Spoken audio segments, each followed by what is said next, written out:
নমস্কার, আপনারা দেখছেন চাষবাস চ্যানেল। আজকে আমি আলোচনা করব ব্রোকলির আকার এবং ওজন বাড়াতে কি কি পদক্ষেপ নিতে হবে। দেখুন, এই যে ব্রোকলি চাষ করেছি, এটা যে কোনো সময় করলে কিন্তু এর আকার ঠিকভাবে হবে না, অর্থাৎ বড় আকারের হবে না, এবং ওজন হালকা হবে, এবং কপিটা গম্বুজ আকৃতি না হয়ে ফ্ল্যাট সমতল হবে, যেটা খরিদ্দারের কাছে চাহিদা কম হয়। ভালো চাহিদার জন্য আপনাকে আকারে বড় করতে হবে এবং এর সাইজটাও যেন গম্বুজের মতো হয়, অর্থাৎ মাঝখানটা উঁচু হবে এমন চারদিকে ঢালু হবে। যদি ফ্ল্যাট বা সমতল করেন, সেই কপিটার ওজন কম হয় এবং খরিদ্দার নিতে যায় না। তাহলে শুরু করছি এই ব্রোকলির আকার এবং ওজন বৃদ্ধির জন্য কী কী পদক্ষেপ নিতে হবে। ভিডিওটি শুরুর আগেই একটা অনুরোধ, ভিডিওটি না টেনে আপনারা পুরোটাই দেখবেন, এতে আপনার বুঝতে সুবিধা হবে এবং পরবর্তী ক্ষেত্রে এটা কাজে লাগাতে আপনাকে সাহায্য করবে। এই ব্রোকলি আকার বড় করার জন্য প্রথম পদক্ষেপ সেটা হচ্ছে লাগানোর সময়। এটা এমন সময় লাগাতে হবে যেন কপিটা প্রচুর ঠান্ডার সময় বের হয়। যদি আগের থেকে আগাম করে দেন, যদি ডিসেম্বরের আগে বেরিয়ে যায়, ঠান্ডা কম থাকে, যার ফলে কপির আকার এবং ওজন ঠিকভাবে হয় না। সেই জন্য যাতে ডিসেম্বরের মাঝামাঝি সময় কিংবা ডিসেম্বরের শেষের দিকে ব্রোকলি বের হয়, সেইভাবে লাগাতে হবে। অর্থাৎ এই কপি হতে প্রায় 60 থেকে 65 দিন সময় লাগে। তার জন্য অক্টোবরের মাঝামাঝি সময় কিংবা শেষের দিকে লাগালে ডিসেম্বরের শেষের দিকে বা মাঝামাঝি সময় বের হবে। সেই জন্য অক্টোবরের মাঝামাঝি সময় আমাদের লাগাতে হবে। এর দ্বিতীয় পদক্ষেপ হচ্ছে এই ব্রোকলি কুঁড়ি হওয়ার সময়, এই যে কুঁড়ি হয়ে এসছে দেখছেন, এই দুদিন আগে আমরা সেচ দিয়েছি। এই সেচের সময় পটাশিয়ামের ব্যবহার বেশি করতে হবে, ইউরিয়ার ব্যবহার কম করতে হবে।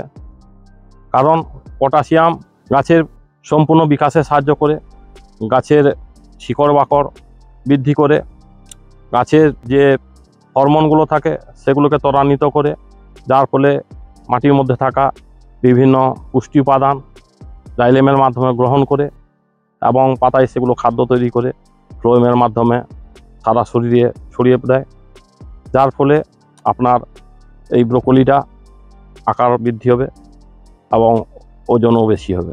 এই পটাশিয়াম আমরা সাধারণত MOP মিউরেট অফ পটাশ হিসাবে দোকানে যে সার পাই, সেগুলো প্রতি শতক জায়গায় 500 থেকে 700 গ্রাম ব্যবহার করতে হবে এবং নাইট্রোজেন 500 গ্রাম ব্যবহার করতে হবে, যার ফলে আপনার আকার ওজন দুটোই বৃদ্ধি পাবে। এর তৃতীয় পদক্ষেপ যেটা হলো হিউমিক অ্যাসিডের ব্যবহার। এই হিউমিক অ্যাসিড গাছের সম্পূর্ণ বিকাশে সাহায্য করে। এর আগের ভিডিওতে আমি একটা দিয়েছি, হিউমিক অ্যাসিডের কাজ কী তা নিয়ে বিস্তারিত আলোচনা করছি না।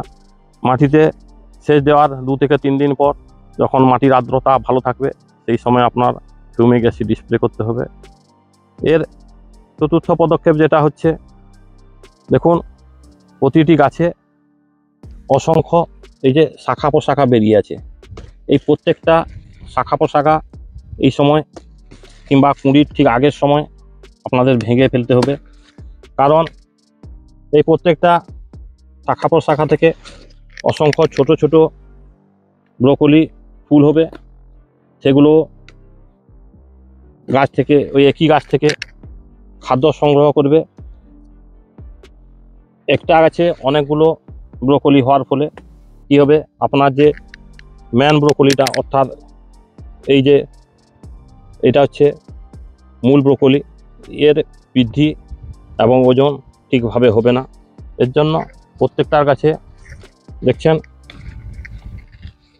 এই যে অসংখ্য এই শাখা আছে, এগুলো ভেঙে ফেলতে হবে, যার ফলে আপনার মূল যে ব্রোকলিটা আছে তার আকার ওজন ভালো হবে। দেখছেন এরকম সাইজের হয়েছে।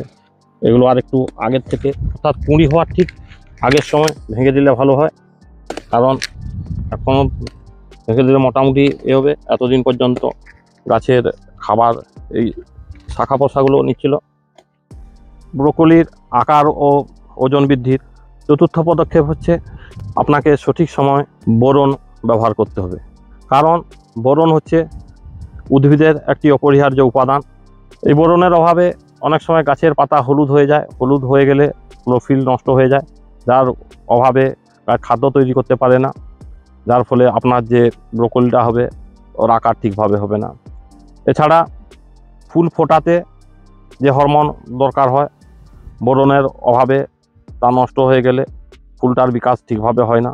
ব্রোকলি এক ধরনের ফুল দেখছেন, তার জন্য এর সম্পূর্ণ বিকাশ ঘটাতে আপনার প্রতি লিটার জলে 1 থেকে 1.5 গ্রাম বোরন, যেগুলো বরিক পাউডার হিসাবে আমরা সারের দোকানে পাই, স্প্রে করতে হবে 15 থেকে 20 দিন অন্তর অন্তর। তাহলে আপনার এই ব্রোকলি আকার এবং ওজন দুটোই বৃদ্ধি পাবে। ব্রোকলির রঙটা এইরকম হবে, অনেক সময় গাঢ় সবুজ হয়ে গেলে তা তাড়াতাড়ি নষ্ট হয়ে যায় এবং বাজারে তার চাহিদা থাকে না। ব্রোকলির কালারটা হালকা এই যে আকাশি রঙের দেখছেন যে হবে, এই আমি যে কথাগুলো বললাম এইগুলি যদি মেনে চলেন তাহলে আপনার ব্রোকলির রং এরকম হবে এবং এর আকারটা দেখছেন মাঝখানটা উঁচু এবং সাইডগুলো একটু ঢালু, অর্থাৎ গম্বুজের মতো দেখছেন। এখন যে আকার হয়েছে এর থেকে প্রায় ভালোভাবে পরিচর্যা নিলে 4 থেকে 5 গুণ আকারে বৃদ্ধি পাবে, যার ফলে আপনার সঠিক আকার এবং ওজন যদি হয় আপনি বাজারেও ভালো দাম পাবেন।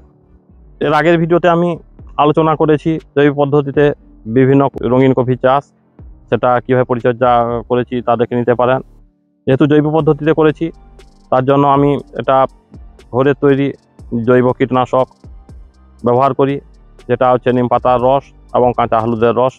সেটাও পোকা মরে, কারণ এখন এই যে প্রচণ্ড শীতে পোকামাকড়ের বেশি উপদ্রব নেই। গরমকালে অনেক সময় এই জৈব কীটনাশক কাজ করে না ঠিকভাবে, কিন্তু শীতকালে কোনো অসুবিধে নেই।